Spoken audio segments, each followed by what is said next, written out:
خۆشەویستانی خۆم لەناو کۆمەڵگەی مسلمانانە سوژدەبردن بۆ قەبر، سوژدەبردن بۆ ڕسمی سەرکردەکان، تەنانەت بۆ ماڵباتەکانیان. ئەگەر پێشی بڵێم ئیشە کوفرە، پێت ئەڵێ تۆ کابرایەکی تەکفیریت، پێت ئەڵێ تۆ کابرایەکی گومڕای، پێت ئەڵێ تۆ کابرایەکی لە دین شارەزانیت.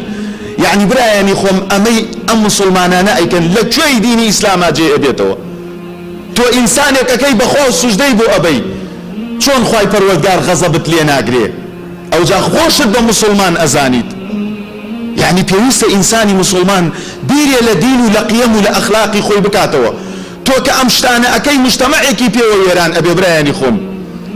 کاتێکیش کە گومە لەرزە دێ ناڵێ بڕۆ ئەوە ماڵی فلانە کەسە 5 فەرز لە مزگەوتەوە، ئەوە ماڵی فلانە کەسە، ئەو خانووە بڕمێنە ئەوە مەڕمێنە.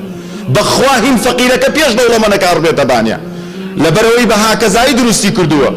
ئەم ئەوەنە خۆی ڕاگرێ دەرچێتە دەرەوە، بەس زینەکەی ئەو ماڵانەشی کە ڕووخاون لە ڕۆژهەڵاتی کوردستان هەمووی ماڵە فەقیر و هەژارەکانە برایانی خۆم، هەمووی بە بەرد و دار دراوەتە بانیەکەوە. بۆیە کە کاتێک عەزابی خوا هات لە کەس ناپرسێ کێکێیە، ئەوەی کە وەها بەری کەوێ ئەیسڕێتەوە خوای گەورە بمان پارێزێت. خۆشەویستانی خۆم، یەکێتر لە موسیبەتەکان بەرەڵایی دەوڵەمەنە دز و جێردەکان نەوەکو بێن زەکاتەکانیان بدەن، بەڵکو لەبان ئەوەوە ساونا بۆ گەنجانی مسلمان ئەکەنەوە، شوێنی یانەی شەوانەیان بۆ دەسەبەرەکەن بۆی تووشی زینا و تووشی خراپەکاری بێن. ئەمانە هەمووی هۆکارن برایانی خۆم، بۆ ئەوەی کە ئێمە لەناو کۆمەڵگەی خۆمانە خوا غەزەبمان لێ بگرێت. وەختی خۆی ئەگەر ئینسانێکی مسلمان بیویستایە خراپە بکە، ئەڕۆی بۆ دەرەوەی وڵات ئەیکرد. ئێستا منە ئاسانە لە شارەکانی کوردستان لە هەر شوێنێکا بتوێ ئەتوانی زینا بکەی، ئەتوانی تووشی خراپە ببی، بە قانونیش بۆت کراوە کەسیش نییە ڕێت لێ بگرێ. لەبان ئەوەوە لە جیاتی ئەوەی دەوڵەمەندەکان بێن زەکاتی ماڵەکانیان ڕێک و پێک بدەن، پرۆژەی هاوسەرگیری دروست بکەن بۆ گەنجان، بەڵکو ئەو شتە خراپانە ئەکەن کە وەها خوای پەروەردگار پێی ناڕازیە، وەکو خوای پەروەردگارە فەرمێ: وإذا أردنا أن نهلك قرية أمرنا مترفيها ففسقوا فيها فحق عليها القول فدمرناها تدميرا. لبیرتانە خوای پەروەردگارە فەرمی ئەگەر ویسمان شارۆچکەیەک لەناو بدەین، شارۆچکەیەک وێران بکەینە سەریەکە، چیان پێڵێین؟ ئەمرنا مترفيها، ئەهلی تەرەف، ئەهلی خۆشگوزەرانی و دەسڕۆکانیان، ئەوانەی کە وەها دەوڵەمەندن، بالذات ئەوانەی کە وەها ئەتوانن بە پارەکانیان چاکسازی بکەن، بێوەژن و هەتی و فەقیر و هەژار بەخێو بکەن، بەڵام نایکەن.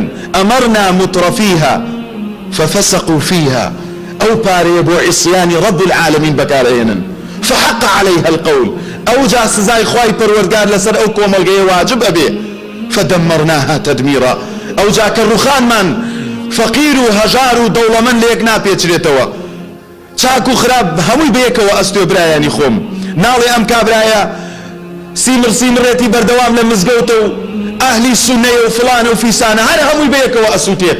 بۆیە پێویستە ئێمەی مسلمان زۆر بە ڕاشکاوانە دەستی ئەو کەسانە بگرین کە خراپە ئەکەن، دەست خەینە سەر زامەکەیان بڵین تۆ تاوانباری، بگەڕێرەوە بەلای خوا با ببوونی تۆ خوای گەورە غەزەب لە ئێمەش نەگرێ. بەڵام ئەگەر ئێمە هەر کێشەیەکە بوتمان لەها ئەهلوها، لەها ئەهلوها، ئەمە ئەهلی خۆی هەیە، ئەو بە قانون باڕی داناوە، بە قانون ساونای داناوە، تۆ چاوەڕێ واکەی قانونەکە بۆ چاکە، بەڵکو خوای پەروەردگار زیاتر غەزەبت لێ ئەگرێ.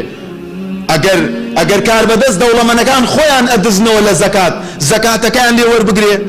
و حەدیسی صحیحیشە برایانی خۆم، کاتێک کە باران نابارێ هۆکاری نەدانی زەکاتە. ئەگەر ئێمە باوەڕمان هەبێ بە سونەت و بە پێغەمبەر صلی الله عليه وسلم، بە هۆکاری نەدانی زەکاتەوە ئەوە چەندی مانگە باران نابارێت؟ لە غەیری زەکات نەدانیش ئەوەنەی تر خراپەمان هەیە هەر قابیلمان نییە باران هەر ببارێ. لە زوڵم و لەستەم لەو هەموو نادادی کە لە بین خۆمانە هەیە خۆشەویستەکانم، وهای شەس نەکەن بڵێن وڵا بۆچی لە ئەوروپا بارانە بارێ، ئەوان عەدل و عەدالەتیان لە بین خۆیانە هەیە. ئیبن تەیمیە فەرمێت خوای پەروەردگار دەوڵەتێکی کافر و عادل سەرەخا، بەڵام دەوڵەتێکی زاڵم و ئیماندار سەر ناخات. با ئیمانمان هەبێ، مادام بەو ئیمانەوە کەسێکی زاڵم و ستەمکار تۆی خستە دوای خۆی و توانی فێڕت لێکاتەوە مستحقی ئەوەی لە جیاتی باران بەرد ببارێتە بانتە. بەڵام لەو وڵاتانە کەس غەدری لێ ناکرێ، کەس زوڵمی لێ ناکرێ. بۆیە خۆشەویستانی خۆم، ئەمەرنا مترفیها ئەهلی تەرەف بزانن هەرچی گرد و تەپۆلکە هەیە. با من بێم بۆ نوێژ برایانی خۆم، ئەو لەبان ئەو گردانە چەندها ئافرەتی جوان و چەندها ئافرەتی کیژۆڵەی فەقیر و هەژاری مسلمانان تا بەیانی خوا بزانێت چیان لەگەڵا ئەکرێ بە محەڕەمات و بە خراپەکاری. با ئێمە بێین بۆ نوێژ، بەڵام چینێکی کۆمەڵگەوە ئەکا خوای گەورە غەزەب لە هەمووی بگرێت. دوایە بەڕێزەکانم کێ وای کردووە کەوەها کۆمەڵگە لە دین دوور ئەکەوێتەوە؟ ئەو هەموو کەناڵە خراپانەی برایانی خۆم، ئەو هەموو وەسائلە ئیعلامەیە کەوا ئیسلامی کردووە بە دێو، مسلمانی کردووە بە ئیرهاب، خەڵکی چاکی کردووە بە گەمژە. خۆشەویستانی خۆم، ئەو هەموو تەرەفەیە کەوای کردووە خەڵکی لە دینەکەی دوور ئەکەوێتەوە. کابرایە وتی لەگەڵ کۆمەڵێکا بووین، دوێنێ بۆمی باس کرد، وتی لەگەڵ کۆمەڵێکا بووین لە دەورەیەکە، وتی پێمان وت ئەوەی قەڵەوە نێت، ئەوەی کە توانای هەیە نییە، ئەوەی شەکەرەیەتی نێت، 5-6 گەنجی لێمان جیاوەکوتی ئێوە ئەدەین لەو ئاوە ئەپەڕینەوە خۆمانە بەستینەوە ئاوە. وتی وەڵاسیان ماوت ماوەڵا کاکە من مەلەوانی نازانین. وتی هەر محەممەد صلی الله عليه وسلم ئەڵێ نوێژ بکە بۆ مەلەوانی نازانی. یعنی بزانە کابرایەکی ئەجنەبی حەدیسەکەی لەبەرەکەوە ها مەلەوانی سنەتە لە ئیسلامە، بەڵام لە جیاتیەوە بێن مەلەوانێکی جوان کۆمەڵە کۆمپانیایەکی باش بێ بۆی گەنجەکانمان فێرکە، پارەکان لە شتی ترا سەرفەکرێن، لە خراپەکاریە سەرفەکرێن، لەوەیە سەرفەکرێت کە لە پرۆژەی مسلمانان برانەوەکو خزمەتی مسلمانان بکات.